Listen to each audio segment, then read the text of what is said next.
Focus tenemos un nuevo segmento de opinión, un espacio para voces críticas, informadas y cercanas. Hablemos de política, medio ambiente, derechos humanos, cultura y más.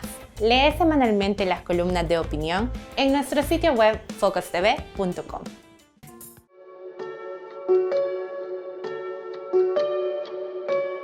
Guatemala retrocede una vez más en su lucha contra la corrupción. Esta vez, los grupos de poder político y económico que se benefician de la impunidad descabezaron a la única fiscalía que investigaba con independencia dentro del Ministerio Público a las estructuras criminales que habían sido develadas por la extinta Comisión Internacional contra la Impunidad, CICIG. Juan Francisco Sandoval, el fiscal que había sido elegido por el excomisionado Iván Velásquez, y la ex fiscal general Telma Aldana, fue destituido de su cargo al frente de esta unidad de investigación y obligado a salir de Guatemala.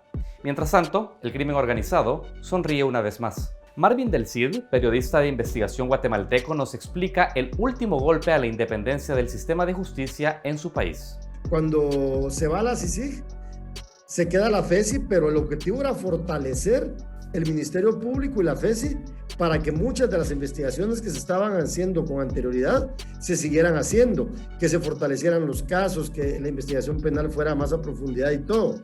Pero lamentablemente lo que sucede es que al llegar Consuelo Porras al Ministerio Público, lo que pasa es que se debilita la FESI y cae a la destitución directa de Juan Francisco Sandoval. Porque recordemos que la FESI era una oficina que lo que hacía era investigar casos de corrupción, pero como la Constitución de Guatemala establece que la investigación penal la debe de hacer el Ministerio Público, la CICIG no podía operar como tal, como un segundo Ministerio Público. Entonces lo que hicieron fue crear una fiscalía, que es la Fiscalía Especial contra la Impunidad, la famosa FESI, con el objetivo de que esta fiscalía presentara las acusaciones frente a tribunales, ¿verdad? La expulsión de Sandoval de la Fiscalía Especial contra la Impunidad, FESI, no es casualidad. Sus investigaciones comenzaban a demostrar posibles vínculos entre el gobierno de Alejandro Yamatei y personas señaladas de liderar estructuras criminales en lo más profundo del sistema político de Guatemala. En este contexto, el nombre del empresario y operador político Gustavo Alejos cobra sentido y relevancia para poder entender los intereses comunes entre el presidente Alejandro Yamatei y la fiscal Consuelo Porras. Así lo asegura el excomisionado de la CICIG, Iván Velásquez. Finalmente, por circunstancias probablemente como se han venido conociendo ahora, que las investigaciones iban orientándose, o por lo menos surgía dentro de las investigaciones, el nombre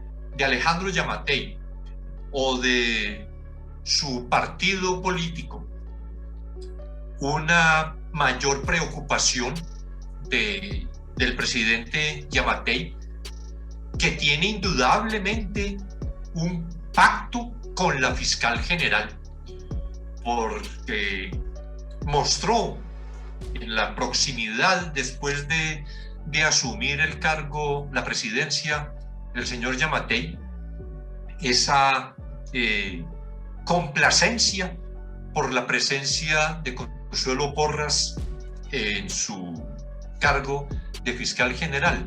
Entonces, todo eso que venía ya inquietando al presidente Yamatei, que lo llevó a decir hace tal vez, en todo caso, menos de 2 meses, que Juan Francisco Sandoval tenía un sesgo, y ahí empezó con lo que ahora también la fiscal general repitió. Era precisamente por los temores que el presidente de la República tenía respecto de las investigaciones que sabía se estaban desarrollando en la Fiscalía. La destitución de Juan Francisco Sandoval obedece formalmente a la decisión de la fiscal general, Consuelo Porras, pero materialmente tiene mucho que ver el presidente Yamatei, los corruptos que venían insistiendo en el cambio y desarrollando una campaña mediática muy fuerte y por las redes sociales contra Juan Francisco Sandoval, y todos los que se han visto afectados por las investigaciones que la FESI venía adelantando, con un ingrediente adicional: el gran temor como lo ha revelado Juan Francisco recientemente, el gran temor que produjo, más que temor, terror, que produjo la colaboración que prestaba a la Fiscalía una persona que sabe cómo se manejan todos los hilos de la corrupción en Guatemala, que es el señor Gustavo Alejos. Una parte del ala más radical de los empresarios tiene que ver también con la destitución de Juan Francisco Sandoval, porque recordemos que la Comisión Internacional contra la Impunidad investigó varios casos que después fueron judicializados y que involucra a empresarios que nunca habían sido tocados en el país, que van desde actos de corrupción hasta sobornos, financiamiento de campañas electorales ilícitas. Entonces, por lo tanto, para el sector empresarial, en la línea más dura, porque yo estoy convencido que no son todos los empresarios, porque hay empresarios que son mucho más progresistas, pero la línea más dura del CACIF, obviamente que está detrás de la destitución de Juan Francisco Sandoval. Los actores entrevistados en esta nota son claros al señalar que la lucha frontal contra la corrupción se ha desvanecido ante la salida del fiscal Sandoval. El escenario es de retrocesos. Los fiscales que aún quedan dentro de la FESI están atados de manos y sin apoyo institucional para continuar con independencia las investigaciones por corrupción que estaban en curso. Jordán Rodas, procurador de Derechos Humanos en Guatemala y quien durante toda su gestión ha apoyado los esfuerzos de la CICIG y la FESI, nos explica este escenario desolador. Bueno, institucionalmente estoy prácticamente solo, ¿verdad? Porque el Estado ha sido cooptado por los poderes ocultos, el crimen organizado, y yo estoy consciente que la fortaleza mía está en el respaldo popular, las autoridades indígenas ancestrales, los movimientos estudiantiles y la gente honesta y trabajadora de Guatemala. Y algunos tal vez pensaron que yo iba a detenerme ante lo que pasó con Juan Francisco, pero no, es una señal clara de que voy por la ruta correcta y yo entrego el poder de la PH al próximo procurador el 20 de agosto del próximo año. Me queda un año y días para seguir trabajando y no doblegarme ante el pacto de corruptos, como se denomina ya la alianza criminal que hoy gobierna Guatemala. Que la fiscal general no tiene ningún interés en la lucha contra la corrupción ni contra la impunidad del poder. Entonces, en esas condiciones es muy difícil que un fiscal se arriesgue en la búsqueda de la verdad, en la búsqueda de elementos probatorios fuertes en casos de tal complejidad y riesgo por la calidad también de las personas, el nivel de poder que tienen las personas involucradas en las investigaciones. A pesar de la condena internacional, particularmente de los Estados Unidos, quienes han expresado su pérdida de confianza hacia la fiscal Porras, lo cierto es que los analistas consultados en esta nota nos dicen que aún no han sido impactadas las finanzas del crimen organizado en Guatemala, particularmente el financiamiento que les permite someter al poder político y los funcionarios judiciales. Me parece que se debe profundizar en las acciones para debilitar esas estructuras criminales en el país.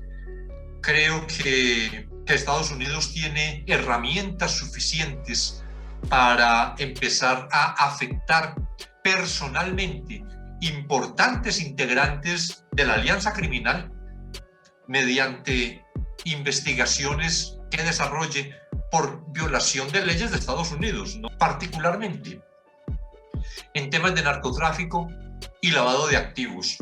La utilización del sistema financiero norteamericano. Yo creo que Estados Unidos debe hacer una profunda revisión de cómo estos grandes actores de la corrupción y la delincuencia en Guatemala lavan su dinero utilizando el sistema financiero norteamericano y por lo tanto eso les daría competencia para adelantar procesos en Estados Unidos respecto de esos guatemaltecos que han infringido las leyes norteamericanas.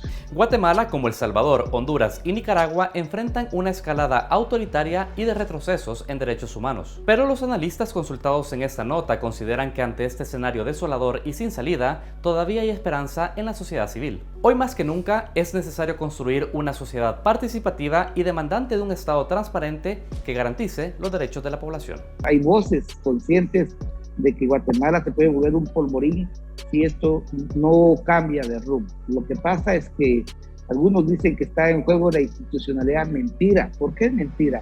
Ya lo demostramos con la crisis de Otto Pérez y Roxana Valdetti, que la constitución política es suficientemente fuerte y da las salidas para cualquiera. Todos en el Estado somos importantes, pero nadie, absolutamente nadie es indispensable. Solo la unidad de los sectores democráticos podrían impedir el avance que el totalitarismo también ha venido teniendo en nuestra región. Solo con la fuerza de la ciudadanía y con un periodismo independiente pueden adelantarse procesos reales de transformación. Nosotros estamos acostumbrados a dejar en la justicia como el peso del cambio, y yo creo que ahí hay una gran equivocación. La justicia puede contribuir, la lucha contra la corrupción puede contribuir a un proceso mucho mayor, que es el proceso de construcción de democracia.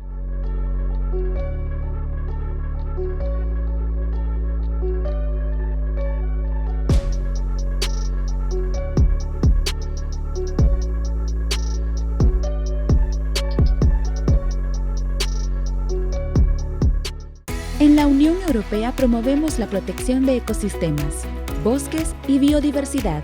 Con el Pacto Verde Europeo, nuestra hoja de ruta para enfrentar el cambio climático, tomamos acción para hacer un uso eficiente de los recursos. Impulsamos la economía verde, la generación de energía renovable y la electrificación del transporte urbano. Decimos no a los plásticos de un solo uso y organizamos jornadas de limpieza. Actuemos frente al cambio climático. Sé parte de nuestra comunidad. En Focos estamos comprometidos con un periodismo más cercano. Agréganos en WhatsApp 7850-0767 y recibí nuestras publicaciones de manera inmediata.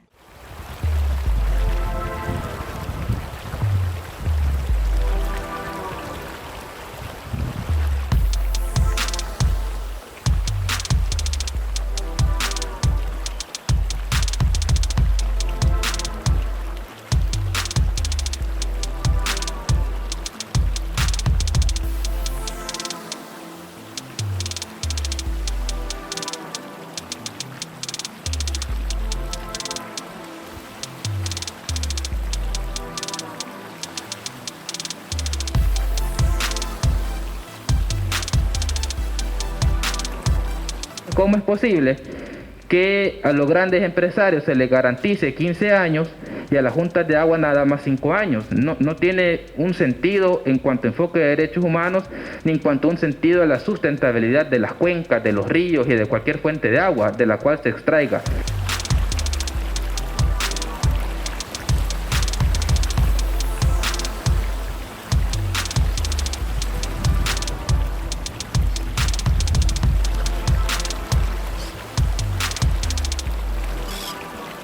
Muchas de estas estructuras lastimosamente están sufriendo ahora el impacto directo de la desmedida urbanización, ¿verdad? Estructuras, por ejemplo, o sistemas de agua, por ejemplo, como el sistema Ara-Joya-Galán en Apopa, el cual va a sufrir de forma directa los impactos del proyecto habitacional Ciudad Valle del Ángel, ¿verdad?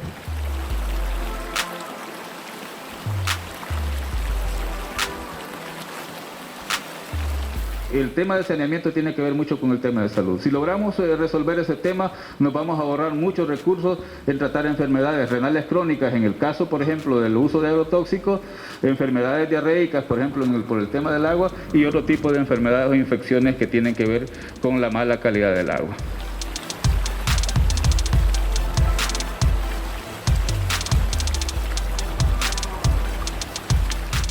Según la encuesta de hogares de propósitos múltiples de 2019, 904.890 hogares en El Salvador son sostenidos por una jefa de hogar. El costo de adquirir agua en El Salvador es un asunto que tiene que ver con la vida de las mujeres. Invertimos las mujeres 6 horas o más de 6 horas en hacer labores de cuidado, labores no pagadas que sustentan a la sociedad salvadoreña.